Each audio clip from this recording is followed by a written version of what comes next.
මේ අගය දිනව නේද පුතේ? අපි කොටස අගය කර කොටසක් නම් කරමු මිල. මේකට තමයි පුතේ ප්‍රාථමික අගය කියන්නේ. හැමෝම 11 වසරේ 10 වසරේ ළමයිට අතරම ගොඩක්ම ඕන පාඩමක් තමයි අතරම හැමෝම තෝරගන්න පාඩමක් තමයි කොටස් වෙළඳපොළ කියන පාඩම. හරි. එතකොට කොටස් වෙළඳපොළ කියන එක අපි ගානක් හදන්න කලින් අපි දැනගෙන ඉන්න ඕන කොටස් වෙළඳපොළ කියන්නේ මොකක්ද? මේ ගානේ මොනවද හැදෙන්නේ කියලා. හරි. අපි බලමු පුතේ කොටස් වෙළඳපොළ එහෙම නැත්නම් අපි සාමාන්‍යයෙන් සංග විදිහට කියනවා නම් සමාගම ගාන හදන්නේ කොහොමද කියලා. හරි. සමාගම ගානේ යම් කිසි ඇතුලේ තියෙන තොරතුරු ටික අපි පොඩ්ඩක් බලන්න ඕන මොනවද තියෙන්නේ කියලා. හරි. අපි බලමු මෙහෙම ඉඳමු පුතේ. හරි. අපි බලමු ඔයා හිතන්නකෝ ඔයා ව්‍යාපාරයක් ආරම්භ කරන්න හිතන් ඉන්නවා. හැබැයි ඔයා ව්‍යාපාරය ආරම්භ කරන්න රුපියල් 1000ක් ඕන. හරි. රුපියල් 1000ක් ව්‍යාපාරය ආරම්භ කරන්න රුපියල් 1000ක් ඕන. හැබැයි ඔයාගේ ළඟ තියෙන්නේ රුපියල් 100යි. හරි. මේ රුපියල් 100 තියාගෙන ඔයාට ව්‍යාපාරයක් ආරම්භ කරන්න පුළුවන්ද? බෑ. ඒක නිසා අපි කරනවා පුතේ මෙන්න මෙහෙම දෙයක්. හරි. මෙන්න මේ රුපියල් 1000. එතකොට මම කියනවා පුතේ මෙන්න මෙහෙම දෙයක්. හරි. මෙන්න මේක ප්‍රාථමික අගයකින් බෙදනවා පුතේ. ප්‍රාථමික අගයක් ගන්නවා මේකට. ඒ කියන්නේ මෙන්න මේ වගේ කොටසක මිලක් නම් කරනවා. ඒකට දැන් අපි කියන්නේ ඉස්සර නම් පුතේ නාමික අගය, දැන් කියනවා ප්‍රාථමික අගය කියලා. හරි. මෙහෙමයි පුතේ. හරි. එතන මම කියනවා පුතේ මගේ සමාගමක් හදලා මම මේ සමාගමට නමක් දානවා පුතේ මගේ මුලාපුරු ටික දාලා HNR සහ සමාගම කියලා. හරි. HNR සහ සමාගම. හරි. ඒ සමාගමේ පුතේ කීර්ති නාමයක් වැදගත්. හරි. දැන් කීර්ති නාමය තමයි සමාගමක වටින්නේ. ඒ වගේම කීර්ති නාමය ගත්තා වගේම තමයි පුතේ මෙන්න මේකේ මේක අපි දැන් රුපියල් 1000ක් ඕන බිස්නස් එක කරන්න ව්‍යාපාරය කරන්න අපි ගාව තියෙන 100යි. අපි කියනවා පුතේ මම කියනවා පිටේ ඉන්න කට්ටියට ඒ කියන්නේ මගේ යාළුවොන්ට නළු නිලියොන්ට ඒ වගේ ඔය සල් ඒ කියන්නේ වැදගත් පුද්ගලයන්ට ඒ වගේ කට්ටිය කැමති ඉන්න පුතේ මේ වගේ එක ආයෝජනය කරන්න. මම කියනවා ඔයා ආයෝජනය කරන්න මම දෙනවා පුතේ මගේ සමාගමේ කොටස් 10 ගන්න. හරි. එතකොට පුතේ මගේ සමාගමේ කොටස් කීයක් තියෙනවද? මෙන්න මේ 1000 10න් මෙතුවට පස්සේ පුතේ කොටස් 100ක් තියෙනවා. හරි. කොටස් 100ක් තියෙනවා. එහෙම කිව්වට පුතේ කවුරුත් ඇවිල්ලා මගේ සමාගමේ ආයෝජනය කරනවද? නැහැ. ඒක නිසා මම කියනවා පුතේ මෙන්න මේ කොටසකට අවුරුද්දකට ලාභාංශ විදියට රුපියල් 4ක් ගෙවනවා කියලා. එතකොට මෙන්න මේ 10 කොටසකට නම් රුපියල් 4ක ලාභාංශයක්. අන්න අපේ නිතරම කියවෙන වචන ඕවා. රුපියල් 4ක ලාභාංශයක් ගෙවනවා පුතේ. හරි. එතකොට මගේ සමාගමේ කොටස් 100ක් තියෙනවා. හරි. මගේ අතේ රුපියල් 100ක් තියෙන නිසා මෙන්න කොටස් 100. හරි. එතන මගේ ගාව තියෙන රුපියල් 100ට ගන්න පුළුවන් කොටස් 10යි. මට ගන්න පුළුවන් කොටස් 10යි. එතකොට තව කොටස් 90ක් තියෙනවනේ. හරි. මම කියනවා මගේ හොඳම යාළුවෙක් අමල්. හරි. අමල්ට කියනවා මගේ මෙහෙම ව්‍යාපාරයක් තියෙනවා කැමති නම් සම්බන්ධ වෙන්න කියලා. හරි. එතකොට ඒගොල්ලෝ එනවා පුතේ අමල් එන්නේ පුතේ අමල් එන්නේ රුපියල් 500ක් අරගෙන. හරි. එතන අමල්ට තියෙනවා කොටස් 50ක්. හරි. එතකොට තව එනවා නළු නිලියෙක් හරි කවුරු හරි කියලා හිතන්නකෝ. එනවා කවුද අපි නළුවෙක් දාමු නිකන් හර්ෂ. එහෙම එකක් නෑනේ දැන්. හරි. හර්ෂ කියලා නළුවෙක් කියනවා. හරි. එතන ඌ ආගෙන රුපියල් 200ක්. තව 200ක් නම් කොටස් 20යි. එතන 20යි 50යි 70යි 80යි. හරි. එතකොට තව කොටස් 20ක් අපි හදා ගන්න ඕනේ මේ රුපියල් 1000 හදාගන්න නම්. එතකොට කොටස් 100 දෙත් වෙන්න. හරි. ඊට පස්සේ එනවා රට ඔන්න මං යාළුවෙක් ඇවිල්ලා මගේ යාළුවෙක්ගේ සමග ක්‍රිකටර්ස් කෙනෙක්. හරි. හිතන්නකෝ දිල්ෂාන්. පිටරත්න දිල්ෂාන්. දිල්ෂාන් එනවා. එතකොට අපිට මගේ රුපියල් කොටස් 20යි. ආයෙ රුපියල් 200ක් අරගෙන එනවා. කොටස් 20. අන්න පුතේ මගේ සමාගමේ රුපියල් 1000 හැදිලා නේද දැන්? මෙන්න මේ ටික එකතුනාට පස්සේ මට ඕන රුපියල් 1000 හැදිලා නේද තියෙන්නේ? එහෙනම් මට ප්‍රශ්නයක් නැහැ. මම ව්‍යාපාරයට ඕන සේවක ටික ගන්නවා. ඊට පස්සේ උපකරණ ටික ගන්නවා, ගොඩනැගිලි ටික හදනවා, ඉඩමක් ගන්නවා. ওই ටිකේ රුපියල් 1000 වෙන් කරනවා. හරි. එතකොට මම මේගොල්ලන්ට අවුරුද්දකට ලාභාංශ විදියට රුපියල් 4ක් ගෙවනවා එක කොටසකට. හරි. එතකොට මෙන්න මේ අගය දිනව නේද පුතේ? අපි කොටස අගය කර කොටසක් නම් කරමු මිල. මේක තමයි පුතේ ප්‍රාථමික අගය කියන්නේ. මේක ප්‍රාථමික අගය. හරි. ඔය කොහොම අපි අවුරුද්දක් විතර ව්‍යාපාරي කරගෙන යනකොට එකපාරටම අමලට ඕන වෙනවා. හරි. වාහනයක් හරි මොකක් හරි ගන්න ඕන එයා සමාගමෙන් අයින් වෙන්න මගෙන් සල්ලි ඉල්ලනවා. මට සමාගමෙන් සල්ලි දෙන්න පුළුවන්ද පුතේ? බෑ. හේතුව තමයි මම අර දීපු සල්ලි දෙරම සමාගමේ ආයෝජනය කළා. එක්ක මම මොකක් හරි වාහනයක් අරගෙන එක්ක ඉඩමක් අරගෙන මොන හරි සේවකයන්ට පරිණඩි ගෙවලා. හරි. මට පුළුවන් ලාභාංශ ගෙවන්න විතරයි පුතේ. හරි. එතකොට මෙයා සමාගමත් එක්ක සම්බන්ධ නැවි මෙයාගේ යාළුවෙකුට කියනවා පුතේ මෙන්න මෙහෙම දෙයක් කරමු කියලා. කොහොමද? මම ව්‍යාපාරයක් කරන් යනවා මෙන්න මේ ඉච්චියන්නා කියන සමාගමේ. හරි. එතකොට මේ සමාගමේ මගේ කොටස් ටිකක් තියෙනවා. මම ඔයාට මගේ කොටස් ටික දෙන්නම් කියලා දෙන්නත් එක්ක කතා කරගන්නවා. හැබැයි මෙයා ගත්තේ කොටසක් 10 ගානේ වුණාට පුතේ. හරි. මෙයා 10 ගානේ ගත්තට මෙයා කියනවා මම ඔයාට දෙන්නම් කොටසක් 14 ගානේ. හරි. කොටසක් 14 ගානේ. හරි. එතකොට මෙයා ගෙවන්න ඕන පුතේ 14 වරක් 50. ඕක නේද ගෙවන්න ඕනේ. හරි. එතකොට 500යි රුපියල් 700ක්. මෙයා 700ක් දීලා තමයි මේ ටික ගන්නෙ. හරි. එහෙමනම් සමාගම තියෙන්නේ රුපියල් 500යි පුතේ. එතකොට අර ඉතුරු රුපියල් 200 මෙයා ලාභයක් විදිහට යා උපයගෙන. හරි. මෙන්න මේකට කියනවා පුතේ අධිමිලක් කියලා. හරි. අර අපි යා කොටසක් දුන්න මිලට වඩා වැඩි මිලකට යා විකුණනවා. හරි. ඊට පස්සේ ඔහොම ඉන්න ගමන් හර්ෂයට රට යන්න වෙනවා. හරි. හර්ෂයට රට යන්න වෙලා හර්ෂ කියනවා මට සමාගමෙන් අයින් වෙන්න ඕන කියලා. හරි.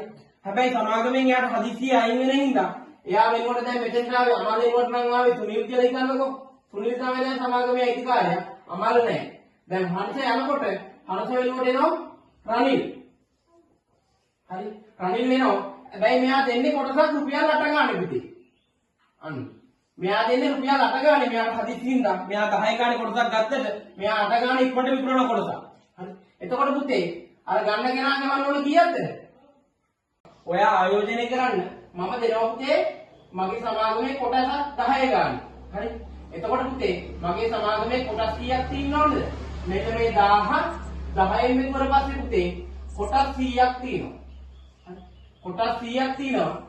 එහෙම කිව්වට පුතේ කවුරුත් ඇවිල්ලා මගේ සමාගමේ ආයෝජනය කරනවද? නැහැ. ඒක නිසා මම කියනවා පුතේ මෙන්න මේ කොටසකට අවුරුද්දකට ලාභාංශ විදියට රුපියල් 4ක් ගෙවනවා කියලා.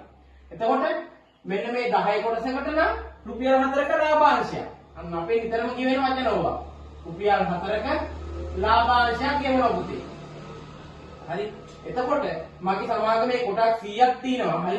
මගේ අතේ රුපියල් 100ක් තියෙන නිසා මෙන්න කොටස් 100. හරි. එතන මගේ ගාව තියෙන රුපියල් 100ට ගන්න පුළුවන් කොටස් 10යි. මට ගන්න පුළුවන් කොටස් 10යි. එතකොට තව කොටස් 90ක් තියෙනවනේ. හරි. මම කියනවා මගේ හොඳම යාළුවෙක් අමල්. හරි. අමල්ට කියනවා මගේ මෙහෙම ව්‍යාපාරයක් තියෙනවා කැමති නම් සම්බන්ධ වෙන්න කියලා. හරි. එතකොට ඒගොල්ලෝ එනවා පුතේ අමල් එන්නේ පුතේ අමල් එන්නේ රුපියල් 500ක් අරගෙන. හරි. එතන අමල්ට තියෙනවා කොටස් 50. හරි. එතකොට තව එනවා නනු නිලියෙක් හරි කවුරු හරි කියලා හිතන්නකෝ. එනවා කවුද අපි නළුවෙක් දාමු නිකන් හර්ෂ. එහෙම එකක් නෑනේ දැන්. හරි. හර්ෂ කියලා නළුවෙක් කියනවා. හරි. එතන ඌ ආගෙන රුපියල් 200ක්. තව 200ක් නම් කොටස් 20යි. එතන 20යි 50යි 70යි 80යි. හරි. එතන තව කොටස් 20ක් අපි හදා ගන්න ඕනේ මේ රුපියල් 1000 හදන්න නම්. එතන කොටස් 100 සෙට් වෙන්න. හරි.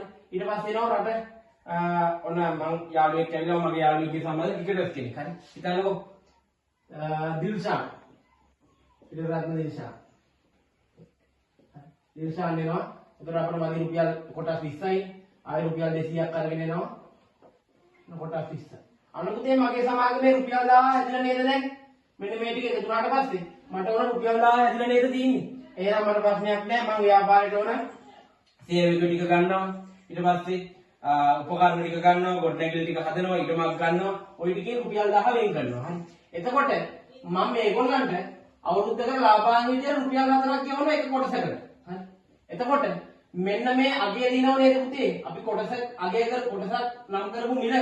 මේක තමයි පුතේ ප්‍රාථමික අගය කියන්නේ. මේක ප්‍රාථමික අගය. හරි. ඔය කොහොම අපි අවුරුද්දක් විතර ව්‍යාපාරي කරගෙන යනකොට එකපාරටම අමලට ඕන වෙනවා. හරි. වාහනයක් හරි මොකක් හරි ගන්න ඕන නම් එයා සමාගමෙන් අයින් වෙන්න මගෙන් සල්ලි ඉල්ලනවා. මට සමාගමෙන් සල්ලි දෙන්න පුළුවන්ද පුතේ? බෑ.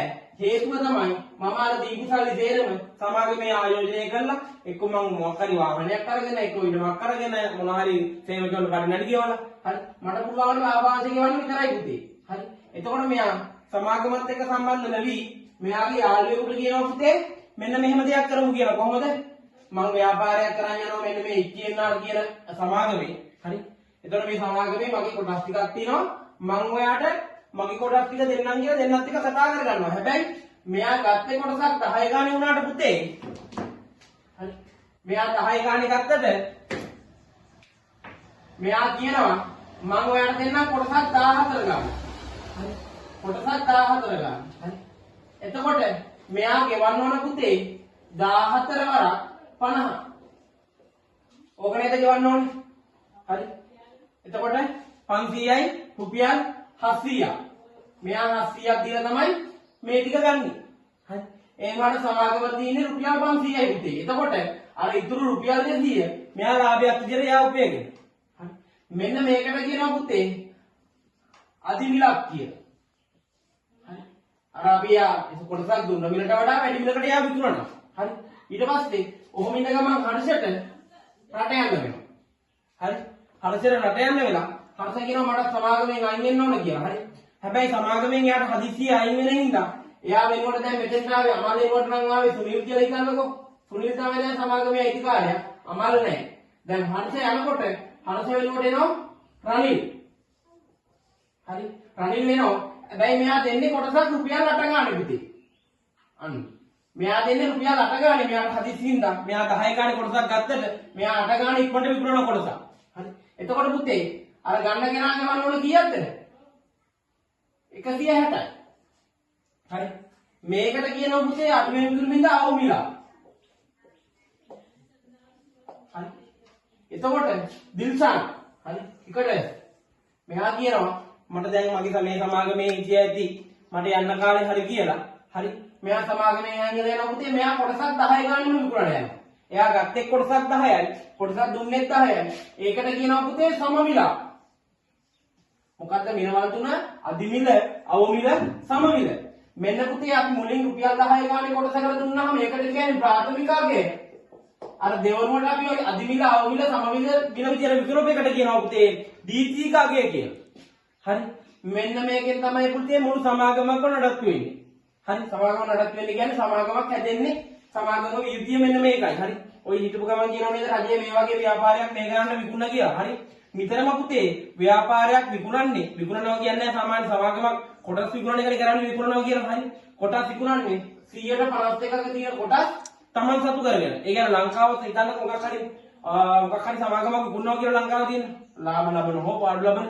හරි. ඒක විකුණන්නේ පුතේ ලංකාවට 152 කොටස් වල අයිතිය තියාගෙන. ඒ කියන්නේ මේක ඇතුලේ තියෙන තීරණ ගන්න.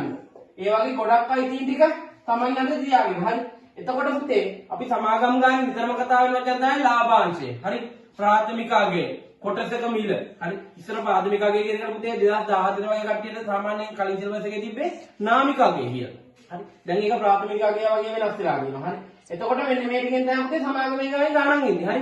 එතකොට ගණන් එනවා කියන්නේ පුතේ අපි දැනගන්න ඕන හරිසියෙන් වැටි හරි ගණනක් දුන්නොත් එහෙම පුතේ කොටසක මිල මෙච්චරයි කොටස් මෙච්චරක් ගත්තා මෙන්න මේ වගේ ප්‍රමාණයක් ආයෝජනය කරා. ඔන්න වගේ ලස්සන කතාවක් උතර දුන්නාම මෙන්න මේ ටික ඔළුවේ තියාගෙන ගණන් හදාගන්න.